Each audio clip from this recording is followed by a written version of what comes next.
I am about to deliver a lecture on the subject, the master plan, Dajjal's master plan for Akhiru Zaman is to bring about Shia-Sunni civil war in Islam.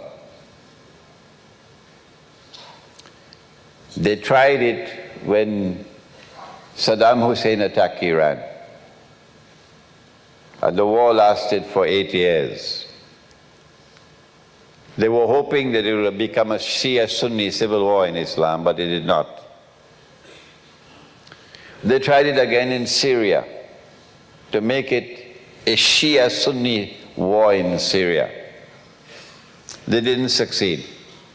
And now they're trying it with ISIS to get Shia-Sunni civil war in Islam.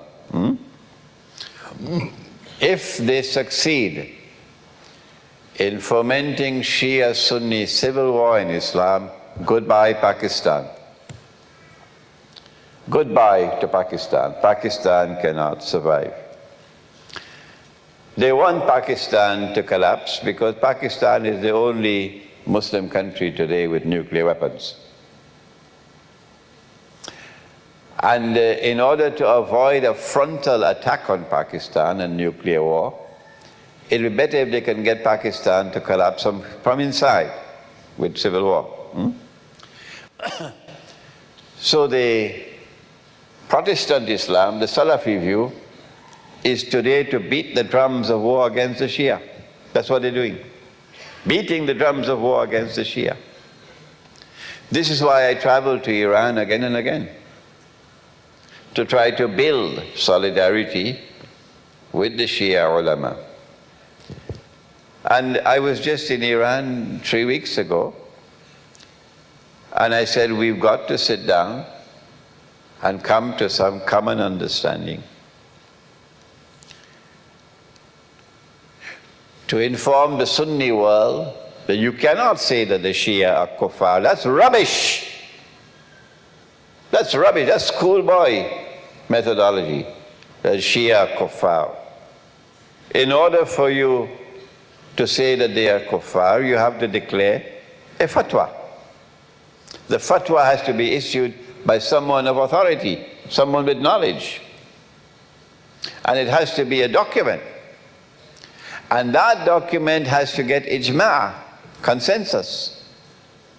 That has never happened in history. No. And no one has ever prevented the Shia from performing the Hajj. If I'm wrong, tell me I'm wrong. How come no one in the history of Islam have prevented the Shia from performing the Hajj? How do you explain that? No ijma'. And now you come to tell Imran Hussein they're kuffar. That's schoolboy stuff. That's not scholarship. So we have to get this into the head of the Sunni. That the Shia, the Ithna Ashari, they are Muslims.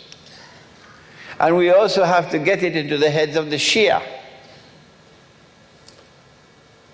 That the Quran is the supreme authority in Islam, not the Hadith, the Quran. You cannot divide the Ummah based on Hadith. No. Is there anything in the Quran which states plainly and clearly that succession to leadership in Islam is divinely ordained and restricted to the house of the Prophet ﷺ? No, the Quran does not establish that. That's from the Hadith, not the Quran. And you cannot establish a belief system only on the Hadith. It has to be supported by the Quran. And so you should stop. Stop it. Stop ever saying that Abu Bakr Siddiq and Umar Farooq and Uthman Ghani radiallahu ta'ala anhum, that they were usurpers. That is a sinful thing to do. That's nonsense. It's false. Stop it. You cannot establish a belief system based on hadith, unsupported by the Quran. So we've got to bridge the divide, the Shia-Sunni divide on these two issues.